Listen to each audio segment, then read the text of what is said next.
joy drop. At the hands of a small child, my life changed late yesterday evening. Here's how it all happened.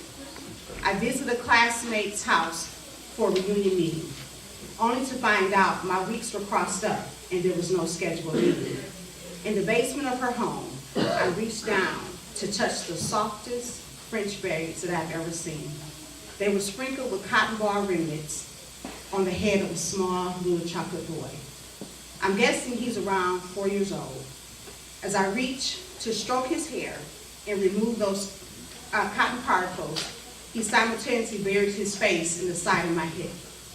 I'm overwhelmed by this long embrace, but I don't have the courage to remove his strong childlike grip. He keeps this posture the entire time that I'm in his presence. Well, almost the same posture. My classmate sees me tending to this little boy's hair and says, "It'll all be gone soon." Confused, I asked her, what does she mean? She tells me that the boy's mother receives welfare assistance and the state is forcing her to cut her son's hair in order to continue to receive state benefits. In disbelief, I make a mental note to research whether this irrational allegation is actually true. By this time, I'm really drawn to this little boy, and I inquire about him. Of course, he's within earshot, since he's literally joined on my hip. The classmate shares that he may be soon placed in foster care because his mother is not really around to care for him. However, the classmate is not willing to do it because all her children are nearly grown, and she refuses to start over. The classmate's friend shares that she already has a house full of kids, and the mere thought of having another one is taxing. So this young lad overhears our conversation, and he looks into my eyes and tenderly asks the question, "Can I live with you?" My heart melts, and a million thoughts instantly flood my mind. Am I willing to commit to someone for 14 years? What about my career? What about graduate school? Am I even up for this challenge? Do I have the temperament to rear a child of my own? And thoughts like that continue, and they continue. Since there is no reunion meeting, I decide to leave and connect with my husband, who is at one of our church functions. Of course, the lad must accompany me, since now he's found his home in my right leg. But when we enter the church, the baptismal service has just concluded, and the saints are just sitting around and enjoying each other's company. I walk up to my husband with the joint big boy at my hip and whisper, "I'd like to introduce you to our son." The mister exclaims, "Our what?" I whisper louder, "Our son," thinking he's having a hard time hearing me over the gospel music and the congregational chatter.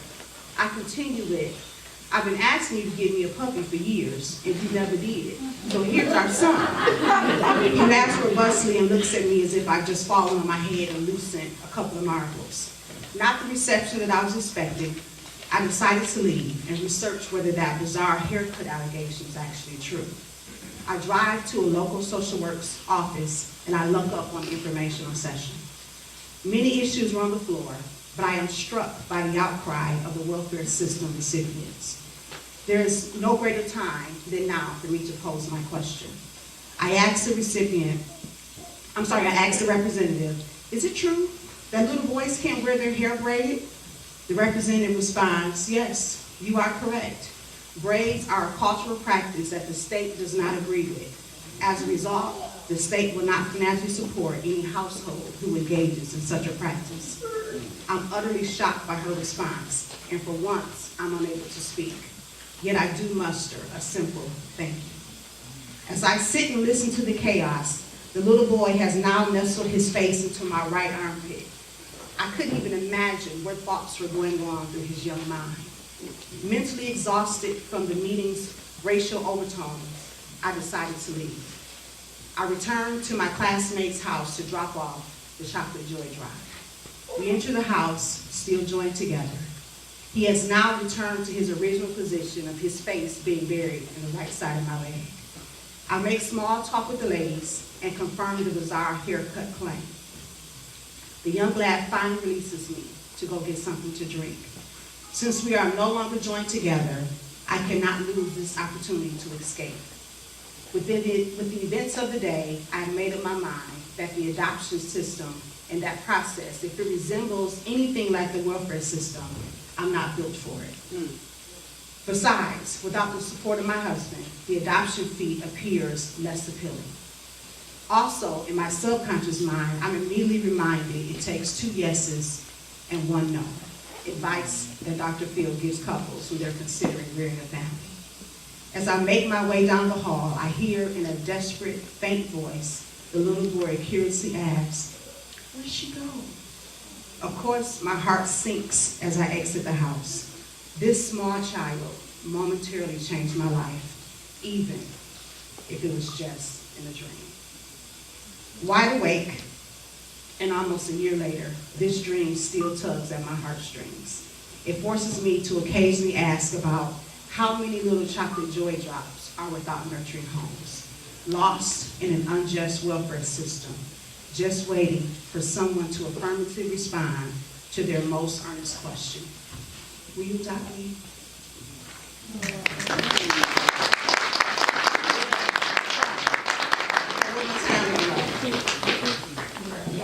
I got time. So this one about the meaning. Y'all, that's right.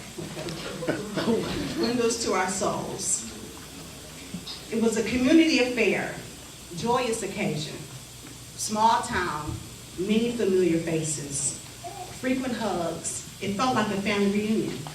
She noticed the man. He watched her every move, but would never look her in the eye. Why? She wanted to speak with him, at least say hello.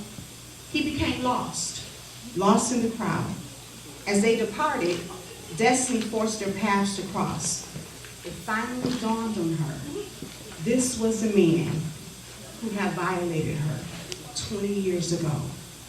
She had forgiven him.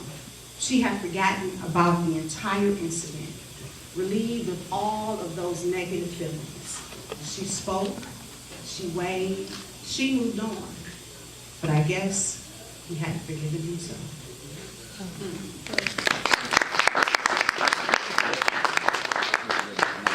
Okay, somebody talk to me. What time? How much time I got?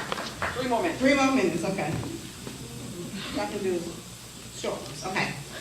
Campus safety. She was walking home from work, college student, yet carefree, no worries. She felt someone following her, but she gave little credence to it. She quickened her pace, but so did the perpetrator. She began to walk fast, even faster. She had to duck inside the music building to lose him.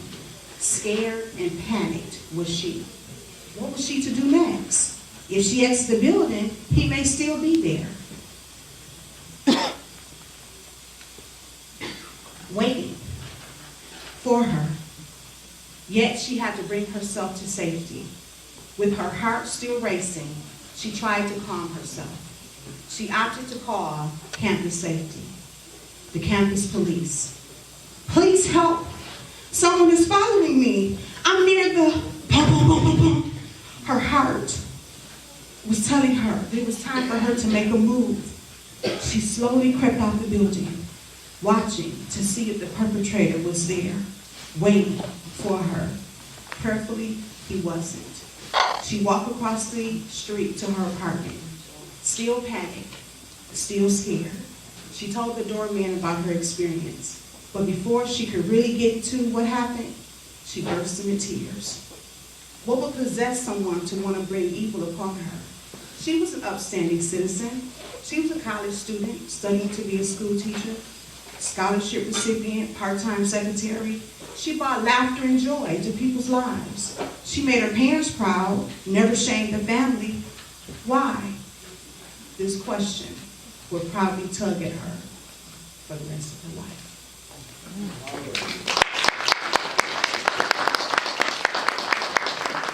I'm going to end on a better note. Y'all look at all sad. I'm okay. I'm serious, but I got over it. I'm good. Okay, this one is titled The V. There you go. He lived for her. couldn't make a move until he checked in. How would this decision affect her? He frequently pondered. Daily decisions revolved around her. What does she want? What does she expect? His sole objective was to please her. The power of the vagina.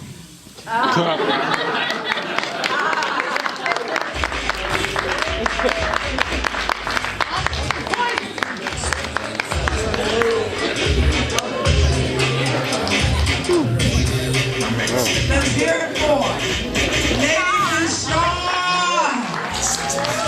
Yes. So, crank that up a little bit while we're doing this. Our next and our last person on the Miles Show will be Miss Carla Pace. Carla Pace also said, I got my own stuff. I don't need no karaoke list. So, she will be next after this song. We'll hear Carla Pace. From there, we'll go to our 15-minute intermission, mingle, dance. Can't no fillers. Boy, hey, what's going on with you? All right? Crank it up a little bit, Chris.